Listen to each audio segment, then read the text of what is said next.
Hey guys, it's Leo, and it's time to talk about episode 28 of HUGTTO PRECURE. This episode was focused on Mogu Mogu, home and his dog, and while it was a fillerish episode, we also had a little bit of focus on Lulu, her feelings, her doubts, and we actually saw a little bit more of Bishin and how cunning he is and how he's trying to get into Harry's head. The plot of the episode was basically Mogu Mogu falling in love with a very popular cat. So this is something that anime usually does and I don't really like, which is giving humanly emotions and features to animals. And Mogu Mogu was just acting like a human in love. But Mogu Mogu fell in love with a cat, and so a dog falling in love with a cat didn't sit very well with Lulu. And so Lulu was feeling very conflicted, and she was feeling kind of sad because there were two different species, and she thought that love between different species couldn't be reciprocated. And, well, I think that the biggest point in Lulu feeling like that was because she herself is not really a human, and she is part of a group who's composed of humans, basically. So we have Harry and Hutton, who are not exactly human, but we have the four girls who are humans and Lulu, who is an android. So I guess she kind of like made that correlation with her and the other girls, especially with Emiru and her relationship with her.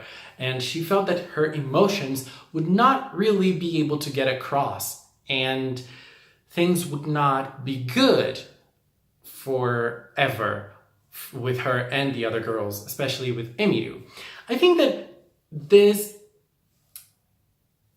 conflict in Lulu's head, it felt a little bit out of place to me because so far everything's been really good between her and Emiru. They even had a confrontation some episodes ago and they were able to work it out like really good friends. They were able to talk about things that were bothering them, about them.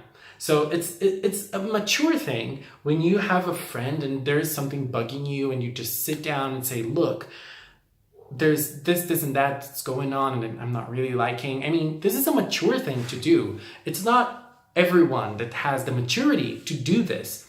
And they were able to do that. They were able to work it out. So it felt a little bit out of place. But the plot of the episode was basically trying to help Mogu Mogu being a star of the commercial that was going to feature a dog. So conveniently, there was going to be an audition for dogs to work with the purple cat, who, for me, reminded me, obviously, of Cure Macaron for HUGTTO PRECURE. And that purple cat, unfortunately, appeared in some very small scenes, but she really reminded me of our dear Yukari, our purple cat, our official purple cat in the Precure world. So yes, and I miss Yukari so much. Anyways, so the episode was basically the girls trying to help Mogu Mogu and they were trying to train Mogu Mogu for the audition that was going to happen. And I didn't really enjoy it, apart from an amazing Emiru scene dressed up as a dinosaur, and it was so nice and so cute and so random at the same time. For me, it was the high part of the episode. And at the same time, she even remembered a part of her past with her brother. It was so funny and it was so nice watching that. I mean, Emiru is a treat. She is a character who is always delivering.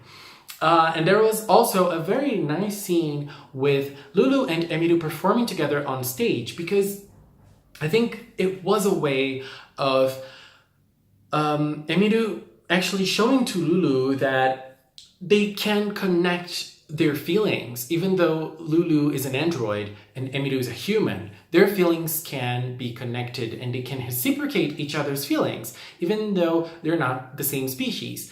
And, well, the performance was a little bit random. I mean, they're popular enough to gather lots of people to watch them, but at the same time, they're not really famous and they don't really have a big name, it seems.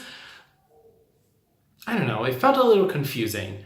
But then after that, we saw our amazing Dear Diva Papuru appearing. And Papuru was also competing with her dog. And Papuru's dog was so cool. I would obviously give the main role to her dog, which I forgot the name, by the way. But her dog looked awesome, just like her. And it was really nice when Papuru appeared and the girls were like, stop! We don't want you bothering us again. We don't want to be part of your talent group. But she was not there for that. She was there to compete. And it was so nice. I mean, her dog was so powerful in the competition. Even though she was not able to compete in the running challenge, she fell down because of her shoes and her high heels. And I really want to see Papuru dressed up as something else. I mean, we've seen Charlie in other clothes, and come on, it's time to give Papuru another costume. It's past, it's due. And Papuru deserves that. She's a diva. She has to have like the biggest wardrobe ever. And she's always trying to be famous and to have a good life, and who isn't?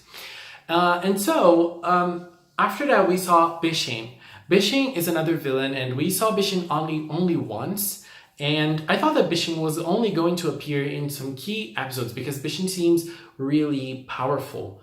But I don't think he is. And I actually thought Bishin was a girl, but it seems that he is actually a boy. And he is very interested in getting Harry back to Kriyasakorp. He is very interesting. He's set on that. And he was trying to show Harry that his true nature is the bad nature and he's never going to fit in with the Cures. And there was a very cute scene of Harry dancing while Lulu and Emiru were performing. That was so cute. But when Bishin appeared, the monsters started attacking everyone. And so the girls transformed and they fought, and there was a scene with Mogu Mogu being a hero. And that was fine, but you know, the main part of the fight was with Harry actually feeling that he is part of the group. And that felt a little bit out of place as well, because I didn't really see that as part of the episode itself and part of what the episode was discussing. But I feel like it's a good thing that Harry feels safe. Harry feels in a place that he feels that he belongs there. And he feels that he belongs with the girls and with HUGTTO. And so it makes me happy to see him like that. And after the monster was defeated, we had another cute scene with Lulu and Emiru. Lulu hugging Emiru and making Emiru blush and saying that she loves her. It was so nice. And at the same time, we saw HUGTTO hugging Harry, because I think that HUGTTO, she really likes everyone. She supported Mogu Mogu in this episode a lot. She always cheers for girls. She's speaking more now. She is speaking more different words. And I think that the one that she feels most connected with, most safe with, is with Harry. And so she hugged Harry at the end of the episode, and it shows something. And also Mogu Mogu had his happy ending with the purple cat. The purple cat ended up kissing him. What the hell? But it was still a very enjoyable episode. It felt fillerish, but it had like some developing moments here and there with Lulu and with Harry. And so I feel like it was a good thing. It also featured funny moments with Emiru, some funny moments with Homare as well. I think that there was one moment when Mogu Mogu was trying clothes on, and then HUGTTO was supporting him, and Homare was all crazy, like, oh my god, you're both so cute. And that's so nice to see this side of Homare. I love when she opens up like that. It's so nice. Anyways, next week we're going to meet Hana's grandmother, and it seems that it's also going to be another fillerish episode, but I think that we're going to understand more about Hana, and I hope so, because Hana, thankfully, Hana's kind of being forgotten in these latest episodes, and that's a good thing. That's not a bad thing. That's a good thing. And I think that we're going to see a little bit more of Hana next week. And that's also going to be nice. And what can we say about Hana's grandmother's hair? I love it. I love it. I love crazy hairs like that. You guys know. Anyways, guys, that was my view on episode 28. I don't think there was much to talk about, but I still talked about a lot. Thank you for putting up with me with those long talks. And anyways, that was it. Please leave a comment with your opinions. Leave a comment and we can keep on talking in the comment box below. Thank you so much for watching, and until next time, bye bye.